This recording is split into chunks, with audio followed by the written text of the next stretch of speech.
Hello दोस्तों, home गार्डनिंग्स में आपका बहुत बहुत स्वागत है। आज हम जानेंगे वाटर लिलीज को घर पे ही कैसे ग्रो किया जाता है। वाटर लिलीज का नाम सुनते ही आपके मन में लोटस आया होगा, लेकिन लोटस और वाटर लिली दोनों भी डिफरेंट है। तो चलो जानते हैं इन दोनों में डिफरेंस क्या है।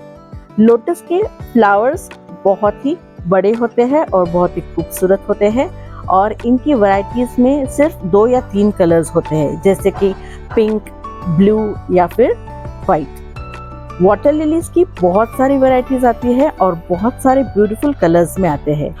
वाटर लिलीज के पेटल्स होते हैं वो पॉइंटेड होते हैं, स्टार शेप होते हैं, और लोटस के पेटल्स होते हैं वो राउंडेड शेप के होते हैं और बहुत सारे होते हैं। तो चलो जानते हैं सीड से लेके फ्लावर तक हम कैसे ग्रो कर सकते हैं।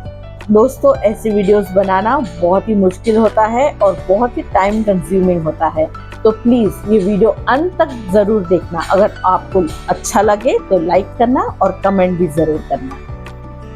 सबसे पहले हम बात करेंगे बीज की। ये बीज हमें ऑनलाइन बड़ी आसानी से मिल जाते हैं और पूजा के सामान जहाँ मिलते हैं उस दुकान में भी मिल जाती है। वाटर लिली के सीड में जो पॉइंटेड पोर्शन होता है उसे हमें किसी सैंड पेपर से या किसी रफ पत्थर के टुकड़े से घिस देना है। तब तक घिसना है जब तक कि इसके अंदर एक वाइट पार्ट दिखाई ना दे।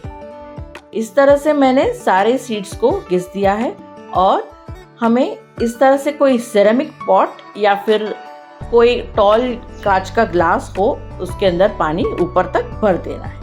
अब इस कंटेनर को हमें किसी इनडायरेक्ट सनलाइट वाली जगह पे रख देना है। आप विंडो सिल पे भी रख सकते हैं। याद रहे हमें इस पानी को हर रोज बदलते रहना है। इस पानी को क्लीन रखना बहुत जरूरी है। 4-5 दिनों के अंदर इसमें स्प्राउटिंग शुरू हो जाएगी और कुछ 15 या 20 दिन के बाद इस तरह से इसकी स्टेम बाहर निकल आएगी और लीव्स दिखाई देंगे। बहुत ही सुंदर राउंड लीव्स आना शुरू हो जाएंगे। अब इसका नेक्स्ट प्रोसेस शुरू करने के पहले हमें चेक करना है कि इसके रूट्स अच्छी तरह से फॉर्म हुए हैं कि नहीं। इसके रूट्स बहुत ही अच्छी तरह से फॉर्म हुए हैं। अब ये मिट्टी में डालने के लिए रेडी हो गए हैं। ये स्टेप बहुत ही ज़रूरी है क्योंकि जब तक इसके अच्छी तरह से रूटिंग ना हो जाए तब तक हम इसे मिट्टी में नहीं डाल सकते हैं। इसकी स्टेम भी बहुत अच्छी निकल आई है और शूट्स भी निकल आए हैं और इसके रूट्स भी बहुत अच्छी तरह से डेवलप हो गए हैं। तो अब हम इसे मिट्टी में डालने के लिए रेडी कर देंगे। ये मैंने प्लास्टिक का टब लिया है जिसका डायमीटर 20 इंच के करीब है और 10 इंच इसकी गहराई है। टब के नीचे हमें छेद नहीं बनाना है। वाटर लिलीज को चिकनी मिट्टी पसंद है ताकि वो अपने जड़ अच्छी तरह से पानी के अंदर बनाए रखे। इस मिट्टी का घोल हम इवनली टब के अंदर स्प्रेड कर देंगे। करीब करीब 3 इंच जितना मैंने स्प्रेड किया है और ये ऊपर का भाग हम पानी से भर देंगे। अब चिकनी मिट्टी यानी कि क्लेई सॉइल ही क्यों डालनी है? इसीलिए कि अगर हम गार्डन सॉइल डालेंगे तो पानी के अंदर मिक्स हो जाएगी और वो ऊपर ही बनी रहेगी।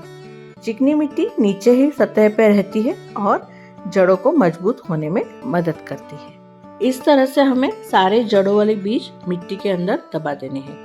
1 या 2 इंच अंदर लेके हमें टब के साइड के किनारे लगाने हैं, अंदर बीच में नहीं लगाने हैं। टब के साइड पे लगाने से जड़ों को फैलने में आसानी होती है। अब हम इस टब को पानी से भर देंगे। हमें इस तरह से एक पत्ता लेना है और फिर इसमें पानी डालना है। डायरेक्टली पानी नहीं डालना है क्योंकि पानी के फोर्स के वजह से ये मिट्टी डिस्टर्ब हो सकती है और पूरा पानी मिट्टी वाला हो सकता है। इसलिए इस तरह से कोई बड़ा पत्ता डालने से पानी यूनिफॉर्मली स्प्रेड हो जाता है। वाटर लिली के स्टेम अभी तक छोटे हैं इसलिए हमने पानी इतना ही भरा है। जैसे ही इनके स्टेम बढ़ते जाएंगे हम पानी का लेवल बढ़ाते जाएंगे। मिट्टी को सेटल होने में 1 आध दिन लग जाता है। अगले दिन हम देखेंगे तो मिट्टी काफ़ी हद तक सेटल हो चुकी है। ये पत्ते अभी छोटे हैं, जैसे ही इसे मिट्टी में से न्यूट्रिशन मिलता जाएगा वैसे वैसे ये बड़े होते जाएंगे। वाटर लिलीज ज़्यादातर फ्रेश वाटर में अच्छी तरह से ग्रो होते हैं, इसलिए इसका पानी 20 या 25 दिन में एक बार हमें चेंज करना है। पानी चेंज करते समय हमें इतना ध्यान रखना है कि सिर्फ हमें 50 या 60% ही चेंज करना है, क्योंकि बाकी के पानी में बहुत सारा न्यूट्रिशन होता है और वो हमें बहने नहीं देना है। अब बात करते हैं प्रोपगेशन की। वाटर लिलीज 2 तरीके से प्रोपगेट होते हैं, एक तो सीड से और दूसरा राइजोम्स से।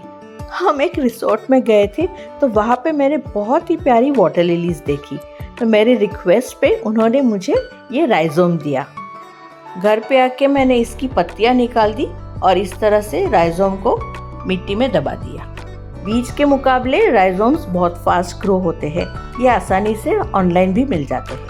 बारिश का मौसम आते ही मेरा छोटा सा पॉन्ड एकदम हरा भरा हो गया। मैंने इसमें वाटर कैबेज भी डाला था, जो एक बहुत ही अच्छा फास्ट ग्रोइंग एक्वेटिक प्लांट है। अब बात करते हैं फर्टिलाइजर की।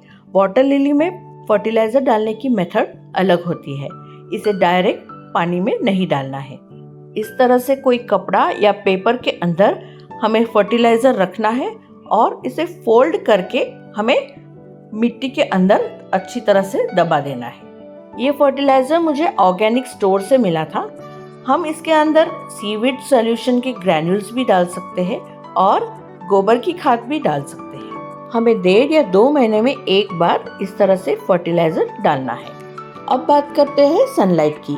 वाटर लिलीज को फ्लावरिंग करने के लिए अच्छी खासी 5 या 6 घंटे की धूप चाहिए। इनका फ्लावरिंग पीरियड मई से लेकर सितंबर तक होता है। हर एक फूल 4 दिन के लिए खिलता है और फिर वो मुरझा जाता है। इस स्टेज तक पहुंचने में मेरी जर्नी में बहुत सारी रुकावटें आई। पानी के अंदर मच्छर के लावा पनपने लगे और मुझे कई बार पूरे पानी को खाली कर देना पड़ा और इसकी ग्रोथ बंद कर देनी पड़ी। आखिर में मैंने फैसला कर ही दिया कि इसके अंदर मैं फिश डालूंगी। मैंने 4-5 गप्पी फिश लाई और इसके अंदर डाल दी। ये फिश मॉस्किटो के लावास को खा जाती है, इसलिए अब मेरा पॉन्ड सुरक्षित था और मेरा घर भी। ये प्रॉब्लम लगभग सभी को फेस करना पड़ता है, इसलिए समय रहते ही आप भी इसमें फिश डालना मत भूलना।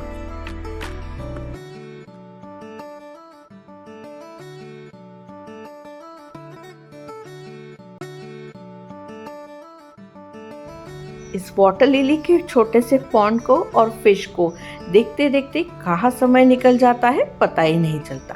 कैसा लगा वीडियो कमेंट्स पे जरूर लिखना, और अच्छा लगा हो तो please like share and subscribe.